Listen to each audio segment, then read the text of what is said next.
lacrimile mă ucid. O, Doamne, dă-mi putere să mai merg, să mai sper. Chiar dacă drumul e lung și greu, vreau să le dau copiilor mei tot ce nu am avut eu.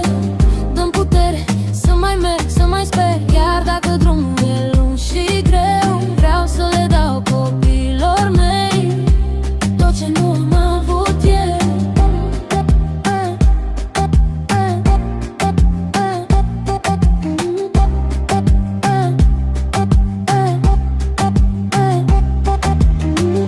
Departe de casa mea sunt plecat.